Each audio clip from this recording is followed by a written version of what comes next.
اتكلمنا في الحلقة اللي فاتت عن شكل العلاقة الصح وقد ايه هي جميلة ومشبعة للطرفين وبتبقى مفرحة وبتبقى سبب كمان في ان الناس تبقى اعمارهم طويلة وسبب في سعادتهم. سؤال حلقتنا: هل ممكن عدم النضج النفسي لشخص انه يؤثر على علاقته مع الطرف الاخر؟ يعني انا لو ارتبطت بشخص غير ناضج نفسيا ده يؤثر على علاقتنا؟ ده موضوع حلقتنا النهارده نيو لوك لايف. قبل ما نبدأ بفكرك تعمل لايك وسبسكرايب وتفعل زر الجرس عشان يوصلك كل جديد، ويلا بينا.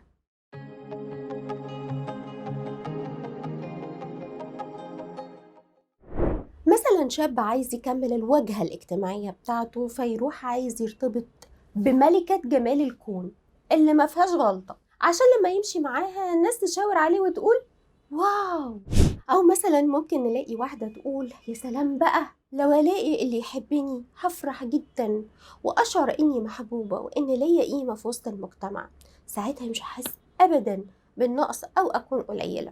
هي او هو من جواهم مش حاسين بقيمتهم ولا عندهم تقدير لذاتهم.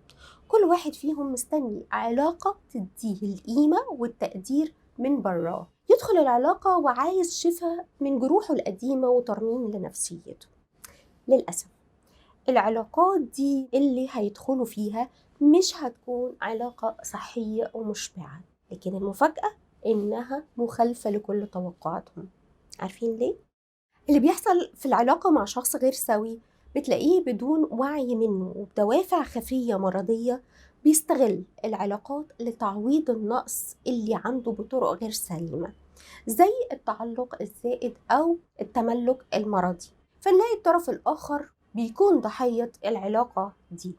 الشخص غير الناضج بتكون توقعاته من العلاقة بين قوسين علاقة صداقة أو زواج أو غيرها إنها هتصلح وجع داخلي في أعماقه، لكن في الواقع ده مش بيحصل، لأن الطرف الآخر مش دوره إنه يرمم ويعالج جرح قديم ولا هو مؤهل لكده.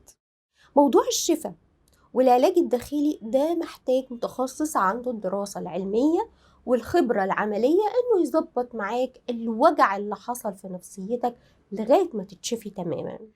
مهم جدا نعرف كويس إن الاحتياجات اللي ما تمش إشباعها من الطفولة مش هتقدر العلاقات الخارجية إنها تعوضها، لا بالعكس. ومن هنا نقدر نفهم إن علاقة زي علاقة الزواج رغم الحب اللي فيها وكل الحاجات الجميلة اللي فيها ما تقدرش تبني الجزء المجروح في شخصية أحد الطرفين، لكن الغريب تماما إنها بتزودها. ولأن الشخص ده مش عارف يشبع احتياجاته من بره نفسه، فمن خلال علاقاته بيدخل في دايرة مفرغة ويزيد إحساسه بالنقص والألم.